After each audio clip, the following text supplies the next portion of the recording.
Good evening, everybody. Good evening, everybody. Please take your seats. I promise. Promise not to keep you too long. To God be the glory. To God be the glory. Even in this moment, and in fact, let me retract that, especially in this moment, to God be the glory.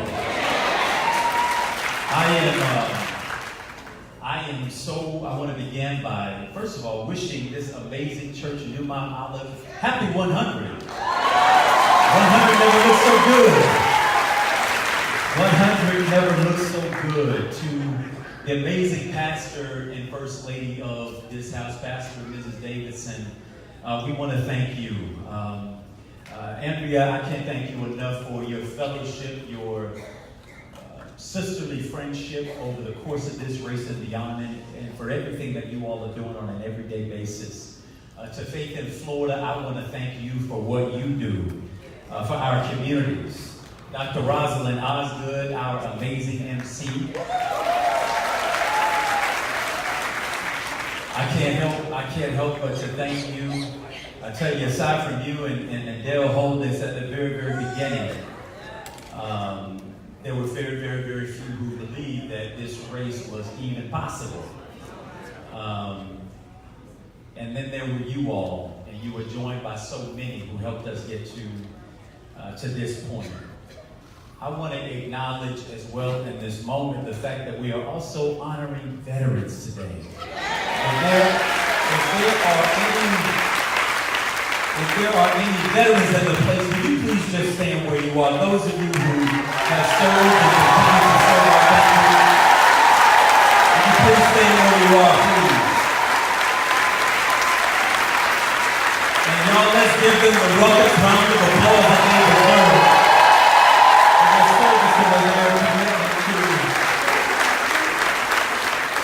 commitment to our country. In so many ways, it's only right that in this venue and on this day, we celebrate what democracy is. We celebrate what so many of our veterans get up and go out and fight for abroad. The values that we hold so dear right here in the United States of America.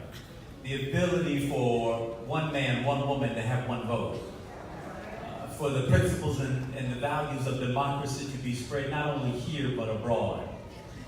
That on today, we find ourselves right here in Broward County, demanding that those same democratic values and principles are protected and are preserved, and that every vote counts. That every vote counts.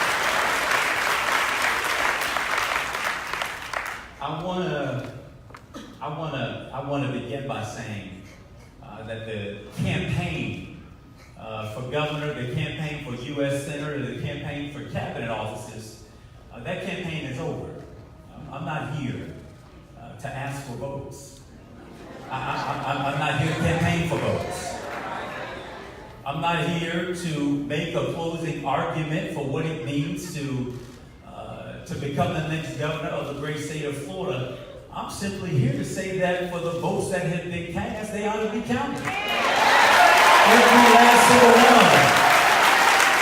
Every last single one of those votes that have been cast. What a notion.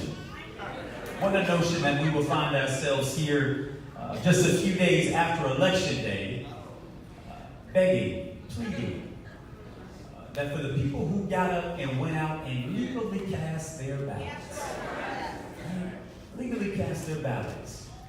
that they have the opportunity to have those ballots counted. The America I know would say that that's automatic.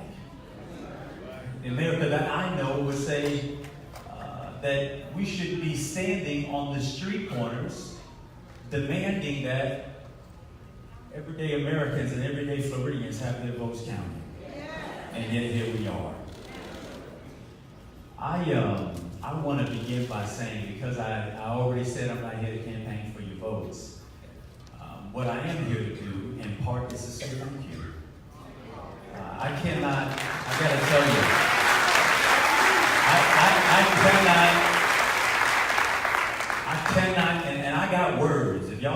me debating, you know I have words. Right?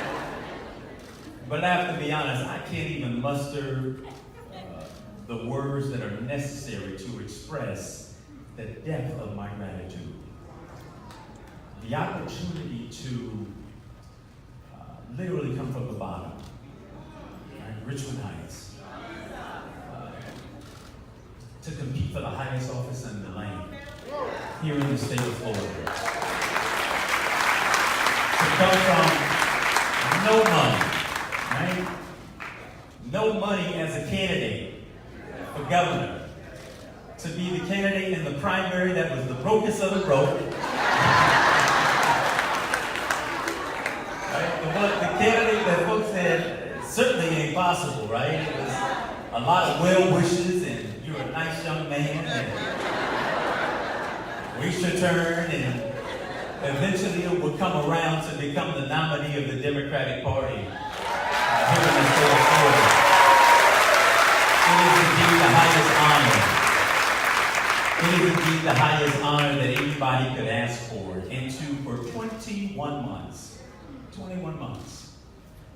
to have my wife and myself and my children make what for us was a pretty significant sacrifice on the belief that the American dream should be possible for us and for you too. The belief that it has to be possible for all of us. And the campaign all across this state. And I want you to know that even as we await the final tallies, that this election was pretty historic in its nature. Pretty historic. The fact that in this election, and as we talked about along the campaign trail, that we could see over 1.4 million people get their constitutional right to vote. Because we all went out and we voted as if our lives depended on it.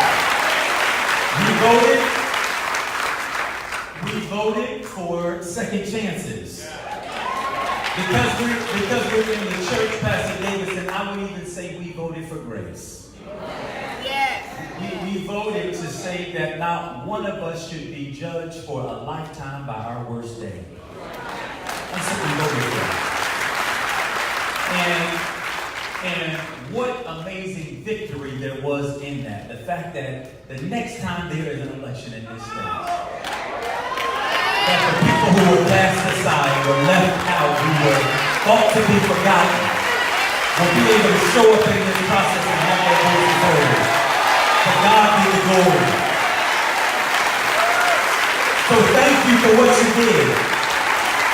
Thank you for what you did, for that coalition of individuals, for people who went out, and for those of us who voted to make that possible. That is not an insignificant feat. In my opinion, that is transformative to the future of the state of Florida. I believe that politics will never look the same in this state. I believe that politics will be changed forever by virtue of what we did.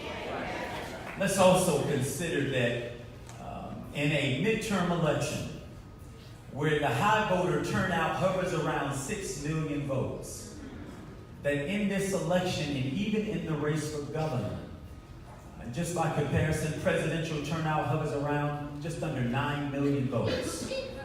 Then in a midterm election, over 8.2 million people went out and voted on the race for governor. 8.2 million. 8.2 million. Historic proportions. That for the first time in nearly a generation, a Democrat, that'd be me, actually won Duval County in the Louisville part of the state.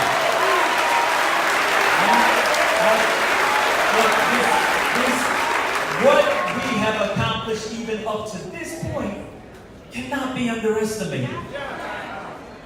And now what we are here to do today is to say, count every vote. Count every vote. We know, and this is unfortunate, and a lot has changed since election night. Election night, our race, we were some 80,000+ votes behind my opponent. We are now fewer than 40,000 votes behind, having picked up 50,000 votes just since election night, as the votes have been counted. So if you wonder why the President of the United States, the junior senator of the United States, Mr. Rubio, the sitting governor of the state of Florida are fighting like you know what to stop a vote count, that ought to tell you something. That ought to tell you something. Look, God knows how this thing will end up ultimately, but if you've got confidence, if you've got assuredness that the voters of this state chose you, then you would want every single vote to be counted. Every one of them. Every one of them.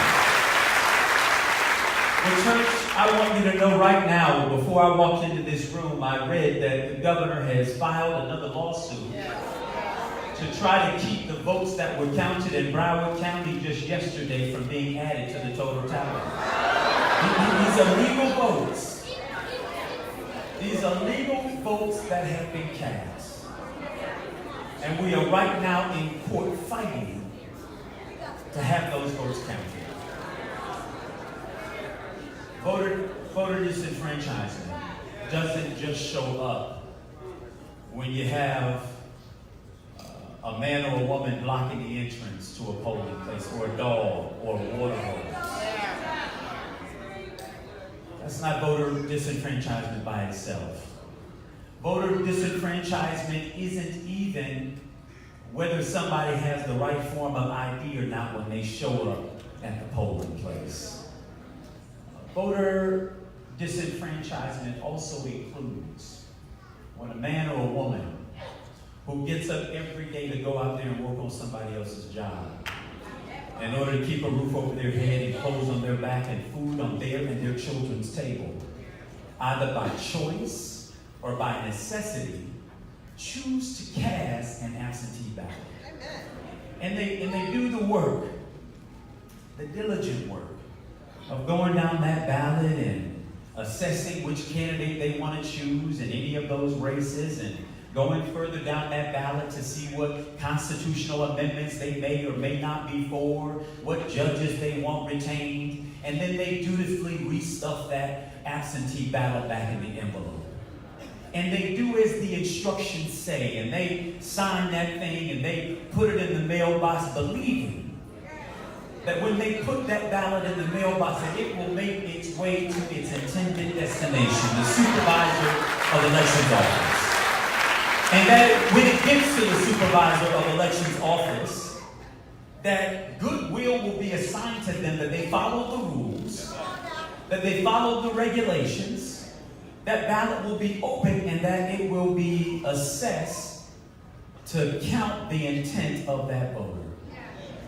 And I want you to know right now, in this state of ours, because the W in their signature may look different today than the W in their signature yesterday, that a volunteer may have the option of looking at that ballot and deciding that that vote is now null and void. That is also voter disenfranchisement. That is also voter disenfranchisement. And we believe that those ballots too ought to be counted here in the state of Florida. We believe those ballots ought to be counted. But voter disenfranchisement goes a little bit deeper than that, y'all.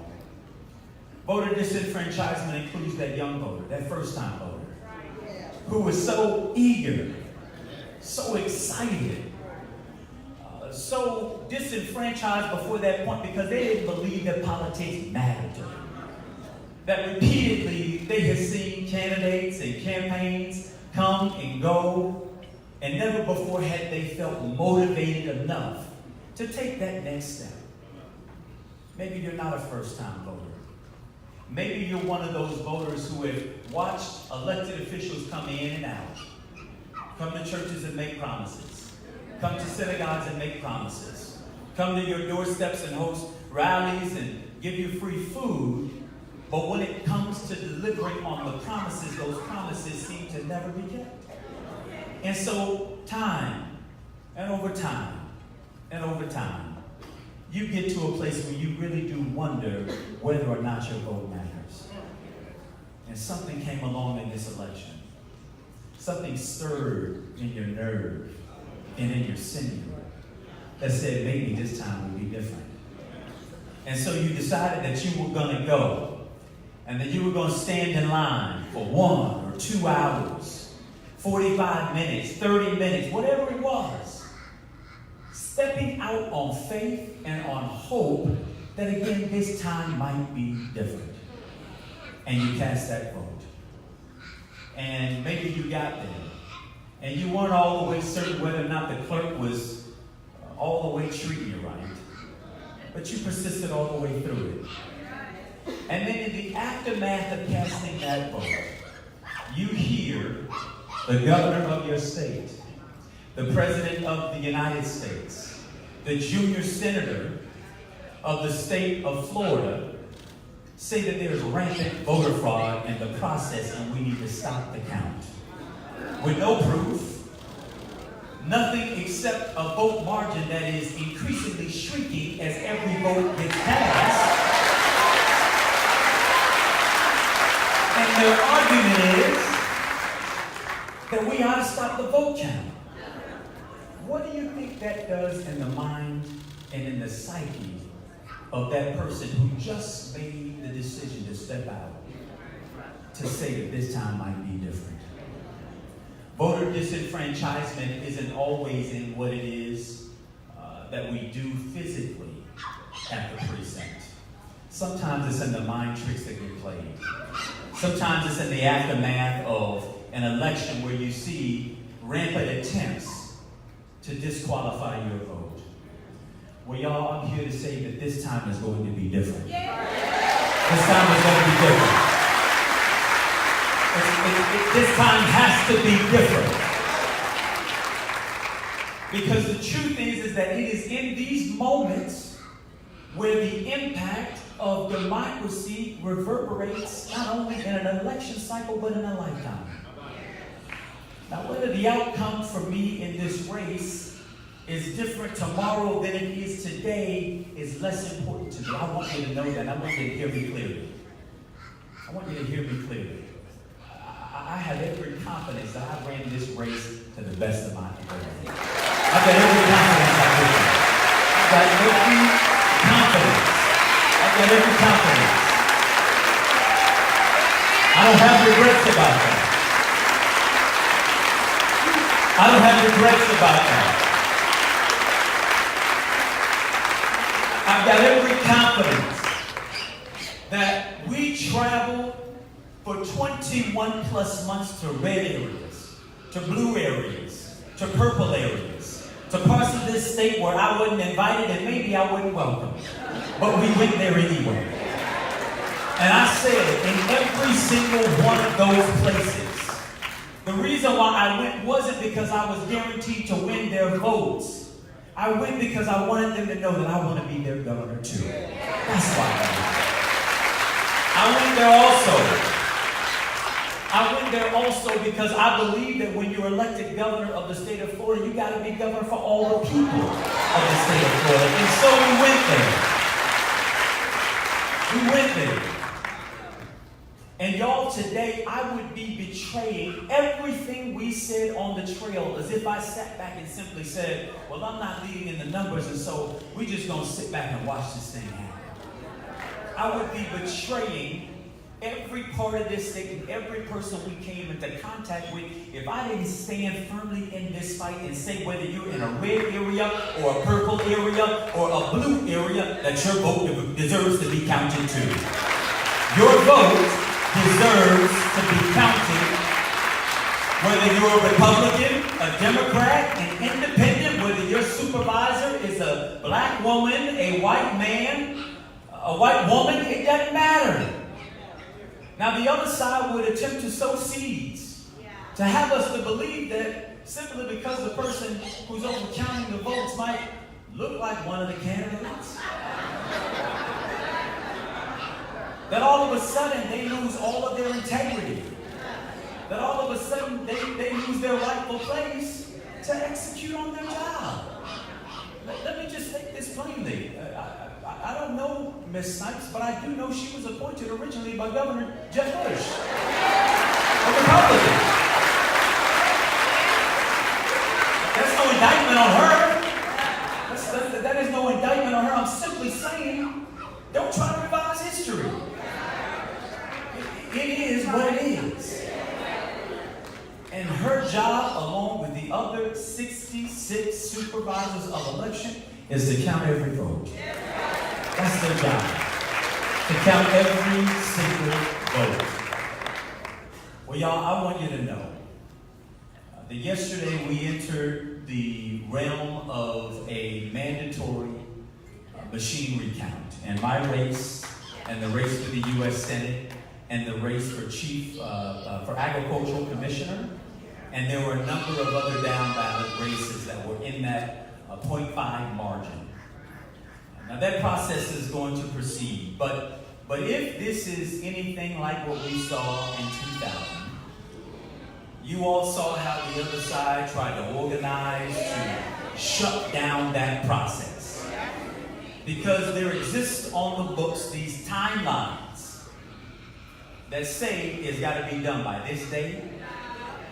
That if you don't get it done by this date, then you can shut the thing down. And I just got to say, that ain't how democracy works. All right? And ma'am, as you're pushing out, all here to the left, please don't leave on my account. You are welcome. I got it. Do not leave on my account. I want you to stay right here. I want you to stay right here. Listen, democracy is for all of us. All right? Democracy is for all of us. I don't want you to leave. I want you to stay right here. Because these elections are about you too. These elections are about your son.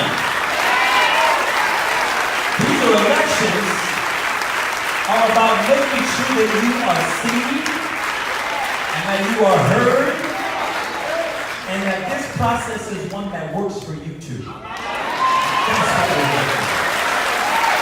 That's what we're here for.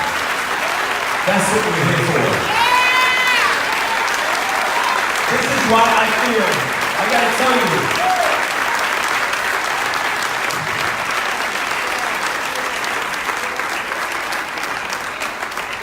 this is why I feel so deeply about this process. This is why I feel so deeply about this process. Because for too long, too many of us have been ushered out of the room. For too long, too many of us have been ignored. For too long, we've been told to sit in the corner and be quiet. For too long, we've been told that this table is only big enough for some of us. And as I said when I won the primary, we've got to build tables that are big enough, long enough, strong enough, deep enough for every single one of us to be able to sit. Everyone. Every one of us. Every one of us. You deserve a voice in this process too, as do you, and you, and you, and you, and you, and me. All of us deserve a voice in this process. We cannot get weary in doing well. We cannot get weary in our own well-doings. And y'all, this is a task worth fighting for. If we allow ourselves to be silenced, if we allow ourselves to be rolled in this process, if we allow these folks to show up at these precincts and intimidate our elected officials and our public servants and our civil servants from doing their jobs, shame on all of us. Shame on all of us. They don't get to shut down the process because they don't like the outcome. They don't get to shut down the process because they don't like how the votes are going. They don't get to shut down the process because they're not winning. always said, let this process turn out the way it's supposed to. Whether that endures to my benefit or to the benefit of my opponent, what we got to stand in the gap on behalf of is democracy. Of the opportunity for everybody to have their seat at the table and have a voice. So I want y'all to know, I am in some ways tired. It's been a long 21 months. We laid it all on the field. But I want you to know I am energized around this mission to see every single vote counted in this process. I'm energized around that. I believe in our democracy. I believe that our democracy can and should work. But as I said, along the trail, power sees nothing without a demand. It never has and it never will. And so the task at our hand right now is to make sure that we show up and we show out in this process and let these folks know that we are not going to be ignored. We're not going to be hushed. We're not going to be set to the side. We're not going to be told that we don't have a seat at the table. We're going to pull up our own folding chair if we got to. We'll bring our own table if we must. But we're going to do our job to make sure that this process works for all of us. Maybe that's the legacy of this election. Maybe the legacy of this election, and I don't know it, y'all, but I trust God.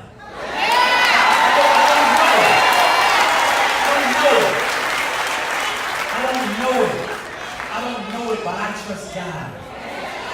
And part of that means that, listen, if you allow me to wake up this morning, as a leader, if He's allowed my feet to be firmly planted where I'm standing right now, then the least I can do is to stiffen my spine, is to square my shoulders, is to raise my head, and to say, count every vote. Even if it takes you into the middle of next week, you better count every vote. We're not going to be shushed. We're not going to be sat down. We are not going to be ignored. We're going to make sure that every single vote is counted in this process. Well, I may not be greeting you tonight as the governor of the state of Florida, but I'm the mayor of Tallahassee, and more than that, I'm an American and a Floridian, and I demand that every vote be counted in this process. God bless you, God keep you. Let's keep the faith, and let's count every vote.